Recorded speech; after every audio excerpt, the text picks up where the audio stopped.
Hello friends, investing का नाम सुनते ही हमें वॉरेन बफेट की याद आती है। वॉरेन बफेट ये one of the best investors है जिन्होंने अपने लाइफ में कुछ एक्स्ट्रॉर्डिनरी इन्वेस्टमेंट किए, बहुत ही सिंपल प्रिंसिपल्स के साथ। वॉरेन बफेट ये वर्ल्ड के 6th रिचेस्ट पर्सन है with $96 billion net worth. Warren Buffett despite being one of the world's richest person, वो लाइफ बहुत ही सिंपल वे से स्पेंड करता है। वो वही घर में रहते हैं जो उन्होंने 1958 में $31,000 को लिया था, नेब्रास्का ओमाहा में। वॉरेन बफेट हमेशा इन्वेस्टिंग पर एडवाइस देते हैं और बर्कशायर हैथवे की शेयर होल्डर्स मीटिंग ये कोई फेस्टिवल से कम नहीं। वॉरेन बफेट ने फर्स्ट स्टॉक वो जब 11 इयर्स के थे तब लिया था। उन्होंने सिटीज सर्विसेज प्रेफर्ड ये कंपनी में 3 शेयर्स बाय किए थे जो तब $38 पर शेयर था और वो $27 तक भी गया। पर as you know, Warren Buffett बहुत पेशेंट इन्वेस्टर है, सो उन्होंने वेट किया और वो शेयर $40 पर शेयर पर सेल कर दिया। यही से वॉरेन बफेट की जर्नी स्टार्ट हुई और आज one of the best investors है। फ्रेंड्स, बिफोर हम वॉरेन बफेट के प्रिंसिपल्स और एडवाइस डिस्कस करें, मेक श्योर आप ये चैनल को सब्सक्राइब करें बिकॉज वो मुझे मोटिवेट करता है आपके लिए और वीडियोस बनाने। So let's start. Number 1, by companies not stocks. Friends, Warren Buffett कहते हैं कि वो जब इन्वेस्ट करते हैं तो वो 90% प्लस टाइम कंपनी के बारे में सब कुछ जानने में स्पेंड करता है। कंपनी की फंडामेंटल स्ट्रेंथ आइडेंटिफाई करता है, कॉम्पिटिटिव एडवांटेज स्टडी करता है और बहुत कम टाइम शेयर्स कैसे परफॉर्म कर रहे हैं वहां ध्यान देते हैं। वॉरेन बफेट कंपनी के बिजनेस मॉडल समझने बहुत टाइम स्पेंड करता है, कंपनी फ्यूचर में कितनी ग्रो होगी ये स्टडी करता है। इन शॉर्ट, वॉरेन बफेट जब इन्वेस्ट करते हैं तब उनका इंटेंशन वो कंपनी बाय करने होता है जो वो अपने पोर्टफोलियो में लॉन्ग टर्म रखते हैं। वो ये भी कहते हैं कि अगर स्टॉक मार्केट अगले 10 ईयर्स तक बंद रहा फिर भी उन्हें कोई टेंशन नहीं होगी बिकॉज वो जब इन्वेस्ट करते हैं तो कंपनी के स्ट्रॉन्ग फंडामेंटल्स में करते हैं। इसीलिए day to day stock performance और स्टॉक मार्केट क्रैश से उन्हें कोई फर्क नहीं पड़ता। फ्रेंड्स, ये one of the most important advice है बिकॉज हम जब इन्वेस्ट करते हैं तब हमारा इंटेंशन शॉर्ट टर्म में प्रॉफिट बुक करना होता है और यही रीजन के कारण बहुत न्यू इन्वेस्टर्स मार्केट में मनी लूज करते हैं क्योंकि वो day trading short term investing पर फोकस करते हैं बिना कंपनी के बारे में जानकर। Number 2, identify companies with competitive modes. Friends, Warren Buffett modes के बारे में हमेशा अपने एडवाइस में मेंशन करता है। इन सिंपल वर्ड्स, मोड्स वो होते हैं जो बैरियर्स जैसे एक्ट करते हैं, जो कोई भी न्यू कंपनीज या एग्जिस्टिंग कंपनीज को बिजनेस में रहना डिफिकल्ट बना देता है। वॉरेन बफेट कहते हैं उन्होंने अब तक जो भी इन्वेस्टमेंट्स किए हैं वो सारे कंपनीज के बहुत स्ट्रॉन्ग कंपेटिटिव मोड्स है जो उनकी परफॉर्मेंस बहुत स्ट्रॉन्ग रखती है। Example, Asian paints. Friends, Asian paints ये बहुत स्ट्रॉन्ग कंपनी है because single handedly paint industries ये एशियन पेंट से जानी जाती है। एक्चुअली पेंट और एशियन पेंट्स ऑलमोस्ट सेम ही हो चुके हैं। एशियन पेंट्स का strong performance not just in India but Asia is helping to establish this moat and इसीलिए आज more than 40% of paint industry is dominated by Asian paints. Friends, अगर आपको कोई और कंपनी पता हो with strong competitive moat then आप comment box में जरूर मेंशन करें। सो टू कंक्लूड, अगर आप कोई भी कंपनी में इन्वेस्ट कर रहे हो तो मेक श्योर वो कंपनी के पास एक स्ट्रॉन्ग कंपेटिटिव मोड हो जिससे आप बाकी कंपनीज को उससे डिफरेंशिएट कर सके। मोड के ऊपर वॉरेन बफेट का एक फिनोमिनल कोट है एंड आई होप आप ये हमेशा याद रखें। But we are trying to figure out what is keeping, why is that castle still standing and what's going to keep it standing और cause it not to be standing 5, 10, 20 years from now. What are the key factors and how permanent are they?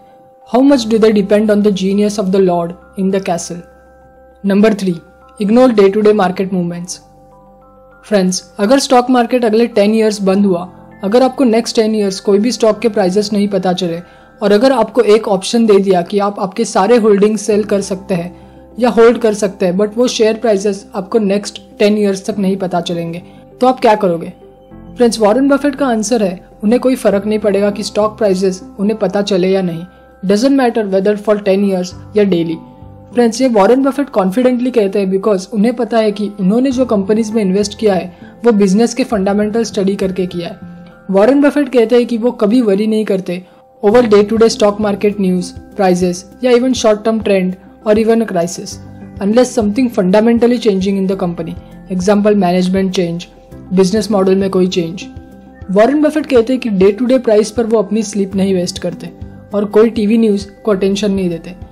Warren Buffett कहते हैं कि वो company के long term potential में ज्यादा interested है और short term news and stock prices. Friends, ये पॉइंट में सबसे इंपॉर्टेंट लेसन है कि स्टॉक के prices day to day change हो सकते हैं, बट इन 24 आवर्स कंपनी का बिजनेस टिपिकली सेम ही रहता है। सो नेक्स्ट टाइम अगर स्टॉक प्राइस सिग्निफिकेंटली डिक्रीज हो तो आस्क योरसेल्फ कि कंपनी में कोई फंडामेंटल चेंजेस हुए हैं या नहीं। अगर नहीं तो आपको वो शेयर डिस्काउंट में बाय करने की अपॉर्चुनिटी मिली है। Number 4, be fearful when others are greedy. Friends, Warren Buffett हमेशा ये लाइन कोट करते हैं, be fearful when others are greedy. But what does it really mean? In simple words, friends, कोई भी स्टॉक बाय करने का बेस्ट टाइम तब होता है जब पूरा मार्केट उसे सेल कर रहा है। Example, during Covid almost all stock discount पर थे। सब इन्वेस्टर्स शेयर्स जो भी प्राइस पर मिल रहा है वो प्राइस पर सेल कर रहे थे। On the flip side, smart investors ने रियलाइज किया कि ये एक बाइंग अपॉर्चुनिटी है और वो हेविली शेयर्स बाय करने लगे जो intrinsic value, in other words fair value के बहुत नीचे मिल रहे थे। रिलायंस, HDFC ये 2 एग्जाम्पल्स है जो हेवी डिस्काउंट पर ट्रेड हो रहे थे। फ्रेंड्स, अगर आपको कोई स्टॉक पता हो या आपने बाय किया हो तो उसे कमेंट बॉक्स में जरूर मेंशन कीजिए। वॉरेन बफेट जिन्होंने ये कोट टोटली इंटरनलाइज्ड किया है, उन्हें ये अपॉर्चुनिटी 2008 फाइनेंशियल क्राइसिस में आइडेंटिफाई की, जब कंपनीज बैंकरप्ट हो रहे थे, हाउसिंग मार्केट प्रैक्टिकली जोक बन गया था और बैंक्स जो टू बिग टू फेल लग रहे थे वो बैंकरप्ट हो रहे थे। और ये टाइम पर वॉरेन बफेट ने बैंक ऑफ अमेरिका में $5 बिलियन की इन्वेस्टमेंट की, जो आज ऑलमोस्ट मोर देन $30 बिलियन है। फ्रेंड्स, ये सिंपल लाइन को रियल मार्केट में एग्जीक्यूट करना बहुत डिफिकल्ट है, बिकॉज आप मार्केट के ऑपोजिट डिसीजन ले रहे हो। But if you are right, आपके रिवॉर्ड्स भी उतने ही बड़े और जूसी होंगे, और ऐसे अपॉर्चुनिटीज बहुत रेयरली आता है। सो नेक्स्ट टाइम ऐसे कोई अपॉर्चुनिटी आए तो वॉरेन बफेट का ये कोट हमेशा याद रखिए। Number 5, control your emotions. Friends, discipline ये वर्ड बहुत इंपॉर्टेंट रोल प्ले करता है व्हेन यू इन्वेस्ट, एंड यही वर्ड हमें सबसे इंपॉर्टेंट थिंग कंट्रोल करने हेल्प करता है, दैट विल आइदर ब्रेक और मेक योर इन्वेस्टमेंट जर्नी। और वो इंपॉर्टेंट थिंग है emotions. Friends, emotions play a very important role, and if you are already investing तुम्हें ये पता ही होगा। इमोशंस हमें इन्फ्लुएंस करता है बैड इन्वेस्टमेंट कॉल लेने। लेट्स से आपने एक स्टॉक बाय किया एंड यू नो कंपनी के फंडामेंटल्स बहुत अच्छे हैं, बट 2 डेज से शेयर प्राइस डिक्रीज हो रही है। नाउ मे बी आपको लगे आपने बैड कॉल लिया है और आपके इमोशंस आपको इन्फ्लुएंस कर रहे हैं कि आप वो शेयर सेल कर दें जो ऑलरेडी बाइंग प्राइस से बहुत लो है, और आप इन्फ्लुएंस होकर वो शेयर्स सेल कर देते हैं, ओनली टू रियलाइज 1 वीक बाद वो कंपनी की शेयर प्राइस आपके बाइंग प्राइस के बहुत ऊपर चली गई। फ्रेंड्स, वॉरेन बफेट कहते हैं कि इन्वेस्टिंग में रैशनल रहना बहुत इंपॉर्टेंट है। अपने फीलिंग्स को डोर के बाहर रखना ही अच्छा है, क्योंकि आपके इमोशंस और फीलिंग्स के कारण आप बहुत ग्रेट इन्वेस्टमेंट अपॉर्चुनिटी मिस कर सकते हैं और वर्स आप लॉसेस फेस कर सकते हैं। फ्रेंड्स, वॉरेन बफेट कहते हैं कि आप जब भी कोई इन्वेस्टिंग रिलेटेड थिंग कर रहे हो, आस्क योरसेल्फ कि am I taking emotional decision, especially market बहुत वॉलेटाइल होता। Friends, it is important to stay objective and rational, और अपने इमोशंस एंड इन्वेस्टिंग मिक्स नहीं करना इज वेरी इंपॉर्टेंट। और फ्रेंड्स, यही सबसे बड़ा रीजन है कि न्यू इन्वेस्टर्स टॉप पे बाय करते हैं और लो पे सेल करते हैं। Number 6, invest in what you know. Friends, Warren Buffett जैसे ट्रैक रिकॉर्ड इन्वेस्टिंग वर्ल्ड में शायद ही किसी का होगा। If you compare S&P 500 index और Berkshire Hathaway from 1965 to 2021, S&P 500 index का average annual return is 10.2% compare to Berkshire Hathaway जिसके एनुअल रिटर्न 1965 से 2021 तक is around 20%। Friends, Berkshire Hathaway last 56 years से एवरेज 20% रिटर्न दे रहा है, which seems next to impossible. But इसीलिए Warren Buffett is one of the best investors in the world. May be ऐसे return सुनकर हम ये अज्यूम कर ले कि वॉरेन बफेट मार्केट के सब इंडस्ट्रीज के एक्सपर्ट हैं, but in reality Warren Buffett हमेशा एडमिट करते हैं कि वो ऐसे इंडस्ट्रीज से दूर रहते हैं जो उन्हें नहीं समझ आती। Example, tech industry. और डेकेड्स तक वॉरेन बफेट ने टेक कंपनीज में इन्वेस्ट नहीं किया, और रिसेंटली उन्होंने एप्पल में इन्वेस्ट किया, and after a long time. Warren Buffett ने अमेजॉन, गूगल जैसे शेयर्स में कभी इन्वेस्ट नहीं किया। वॉरेन बफेट हमेशा कहते हैं, never invest in a business you don't understand. Friends, sometimes हम टीवी पर न्यूज देखकर या व्हाट्सएप की टिप पर कोई भी कंपनी में इन्वेस्ट कर देते हैं और ह्यूज लॉसेस फेस करते हैं।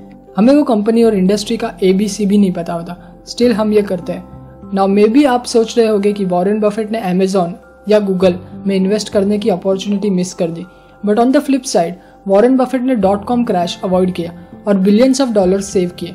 Friends, it is very important कि आपको पता हो आपके स्ट्रेंथ्स और वीकनेसेस क्या है। वॉरेन बफेट एडवाइस देते हैं कि never invest in anything you don't know. I hope next time आप कोई भी कंपनी में इन्वेस्ट कर रहे हो तो आप वो कंपनी और इंडस्ट्री कैसे रन होती है ये स्टडी जरूर करेंगे। Friends, I hope next time आप इन्वेस्ट करें तो ये पॉइंट्स ज़रूर कंसिडर करें। अगर आपको ये वीडियो अच्छी लगी तो लाइक शेयर ज़रूर करें और ऐसे वीडियोस के लिए चैनल को सब्सक्राइब ज़रूर करें। Thank you so much.